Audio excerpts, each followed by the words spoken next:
The discovery started with a smell. Neighbors of defense attorney Richard Cole had long whispered about him, an eccentric, late-40s lawyer with a reputation for defending the worst criminals.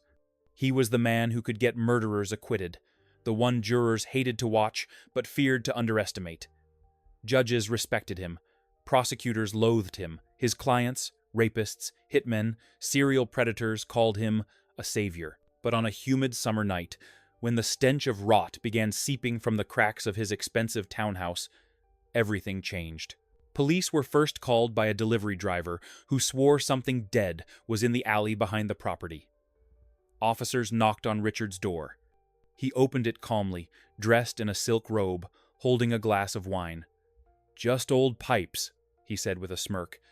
"This house is ancient." The officers left, but the smell didn't. Within days, neighbors filed more complaints. Finally, detectives obtained a warrant. What they uncovered beneath the polished hardwood floors of Richard Cole's basement shocked even the most seasoned cops. Behind a locked steel door, past shelves of neatly organized legal binders, they found concrete slabs crudely broken apart. Beneath them lay the remains of 3 bodies. The bones were wrapped in garbage bags, duct-taped and stuffed into shallow pits. The attorney, who had built his career defending killers, had been hiding victims in his own home, and this was only the beginning of the nightmare. Richard Cole's rise to notoriety had always been wrapped in contradictions. To the public, he was a sharp-dressed courtroom genius, the kind of lawyer who could dismantle a witness with a single question and walk his client out of the courthouse free. He was ruthless, brilliant, and terrifyingly effective. But those who knew him personally described something darker.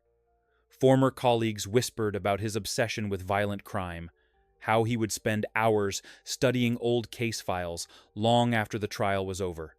His ex-wife once told friends that Richard kept newspaper clippings of every client he ever defended, pages of grisly murders, kidnappings, and assaults plastered inside binders like trophies. Still, no one could argue with his results. He won cases no one thought possible. A gang enforcer accused of executing a rival in broad daylight, acquitted. A suspected serial rapist caught with DNA evidence, case thrown out on a technicality. Time and time again, Richard stood beside the guilty and delivered them back into the world, smirking as cameras flashed. Critics said he didn't just defend killers, he admired them. And behind his expensive suits and confident smile, that seemed closer to the truth than anyone dared believe. By his mid-40s, Richard had wealth, power, and a reputation as the man criminals could count on. Yet he lived alone in his townhouse, no children, no long-term partner, only stacks of law books and endless bottles of wine. Clients came and went, but Richard's house remained eerily quiet. Then, strange patterns began to emerge. A handful of Richard's former clients, men who had walked free thanks to him, vanished after their trials. At first, no one connected the dots. Criminals went missing all the time, but in hindsight, the timeline was chilling. Each disappearance lined up almost perfectly with Richard's victories.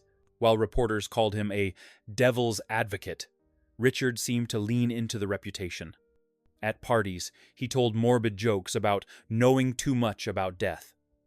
Once, at a charity gala, a fellow attorney overheard him bragging, "The system lets killers walk. Someone's got to balance the scales." Everyone laughed nervously, assuming he was drunk. But now, with 3 bodies lying in the dirt of his basement, those words took on a terrifying new meaning. Richard Cole hadn't just defended murderers. He had decided to become judge, jury, and executioner. Detectives worked through Richard Cole's basement in stunned silence. The air was thick with the stench of decay, the hum of fluorescent lights flickering above, and the scraping of shovels pulling up secrets that had been hidden for years. The bodies were wrapped in layers of duct tape and garbage bags, stacked with a precision that felt deliberate. Each victim had been bound tightly, their bones showing signs of blunt force trauma.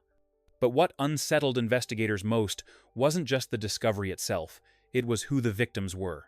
The first was identified through dental records as Marcus Vega, a former gang lieutenant whom Richard had defended 5 years earlier. Marcus had walked free after a high-profile murder trial, despite overwhelming evidence. He disappeared weeks later. Everyone assumed he'd gone underground. Instead, his body had been buried under Richard's feet. The second was Darren Price, a suspected child predator acquitted on a technicality thanks to Richard's skillful manipulation in court. Darren's family had reported him missing shortly after the trial. Police never pursued it. Now, his remains lay in the same shallow grave. The third was the most shocking.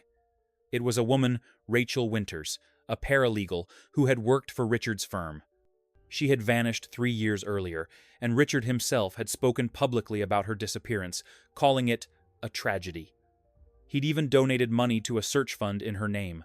With each identification, the narrative twisted darker. Richard wasn't just hiding bodies. He was hiding the truth about who he really was. When confronted, Richard stayed eerily calm. In the interrogation room, he smirked at detectives and sipped from a cup of water as if it were a glass of wine. "You make it sound so sinister," he said. "But think about it. How many killers walk free every year because of bad policing, lazy prosecutors, or broken laws? I was just finishing what the system couldn't." The lead detective leaned forward, his voice hard. "And Rachel?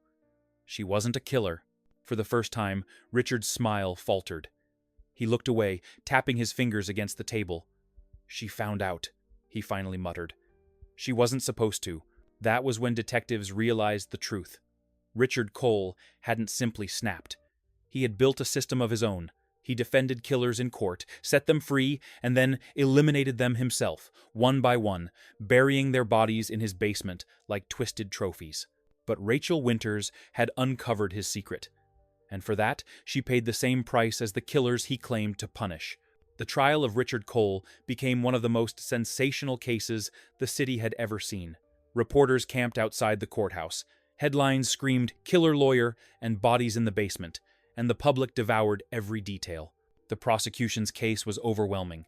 Photos of the basement graves were shown to the jury, garbage bags, duct tape, the crude pits beneath broken concrete.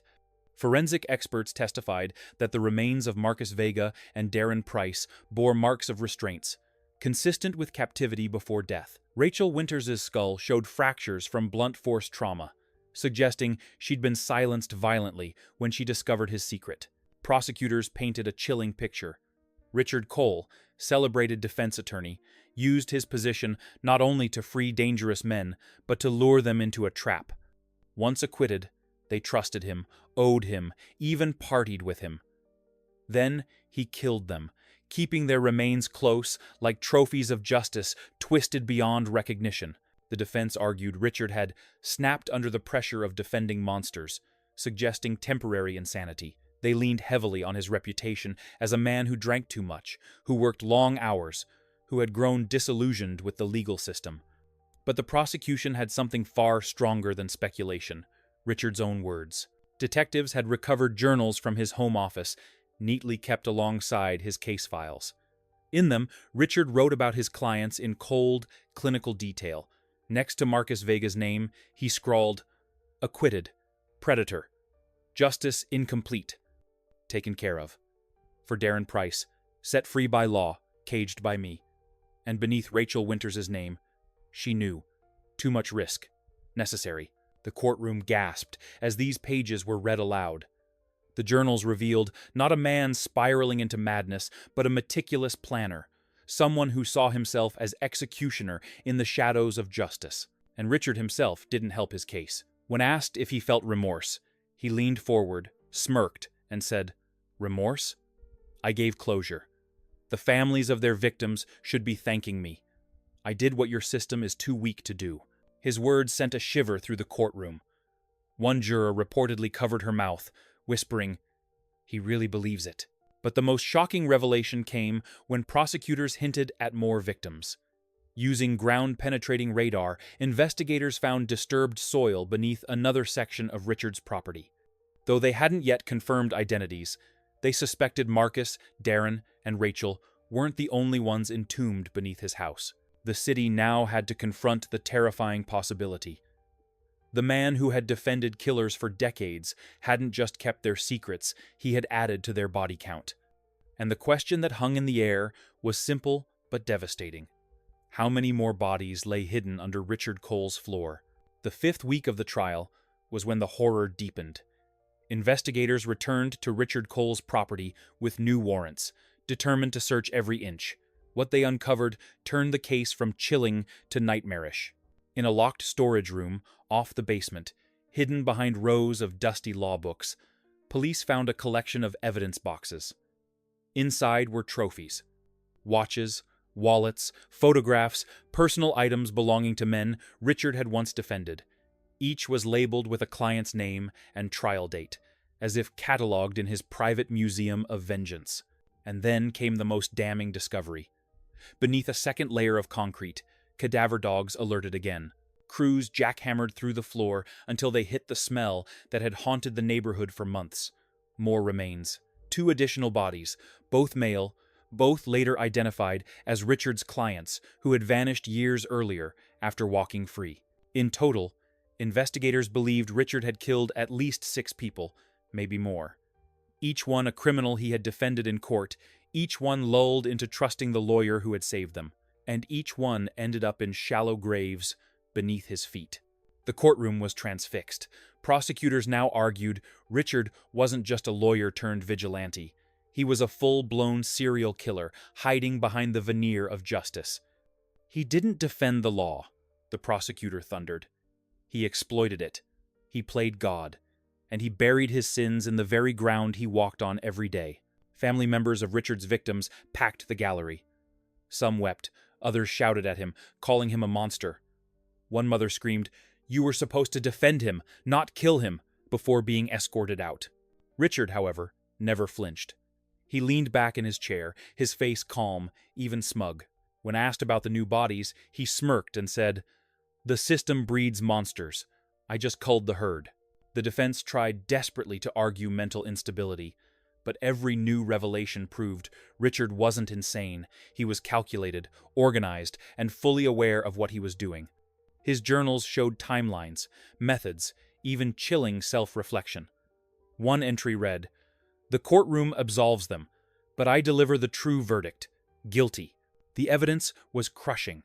Jurors avoided his gaze, some pale, some furious, all shaken by the cold logic of a man who used the law as both shield and weapon. By the time closing arguments ended, it was no longer a question of guilt. It was a question of punishment. Would Richard Cole, the lawyer who defended killers and became one himself, ever walk free again? Or would the same justice he twisted finally claim him? The verdict came down on a gray afternoon, rain streaking the courthouse windows like tears. The jury filed in, their faces pale and tight, the weight of weeks of horror carved into their expressions. Guilty on all counts. Richard Cole was convicted of 6 counts of first-degree murder, along with multiple charges of evidence tampering and abuse of a corpse. The courtroom erupted. Some sobbed, others clapped, a few shouted curses at the man who had once been the city's most feared defense attorney. When the judge asked if he had anything to say before sentencing, Richard stood, smoothing the front of his suit. His voice was steady, arrogant. "History will remember me as the man who did what your courts never could. You call me a monster. I call myself justice." He smirked, as if he had delivered the closing argument of his life. The judge wasted no words. He sentenced Richard Cole to life in prison without the possibility of parole. 6 consecutive terms, stacked like the bodies he had buried in his basement. The gavel cracked like thunder, and just like that, the man who once commanded courtrooms was led away in shackles, his legacy reduced to infamy. But the story didn't end in that courtroom. In the months that followed, police quietly reopened dozens of cold cases tied to Richard's former clients, men and women who had walked free and then vanished. Families who had long wondered what happened to their loved ones now faced the terrifying possibility that Richard had taken them too. Rumors spread that his townhouse basement might not be the only burial ground. The public fascination with him never faded. Documentaries, podcasts, and books picked apart every detail. Some painted him as a vigilante who punished the guilty, others as a narcissistic predator who hid behind the law. But the people who lived closest to his crimes, the neighbors who had smelled the rot, the families who had lost loved ones, knew the truth. Richard Cole was not justice. He was corruption in its purest form. In prison, he reportedly reveled in his notoriety. Guards overheard him bragging that killers respected him, that even behind bars he was the lawyer who never lost. In a letter intercepted by investigators, he wrote, "I didn't bury bodies. I buried lies. The world just wasn't ready for the truth." Outside those prison walls, his townhouse was demolished. The ground was dug up, sifted through, examined over and over, until nothing was left but an empty lot. Neighbors said they felt relief when the house was gone, as if the street itself could finally breathe.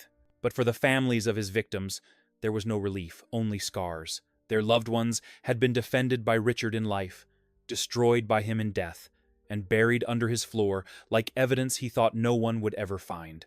In the end, the man who built a career protecting killers revealed he had been one all along.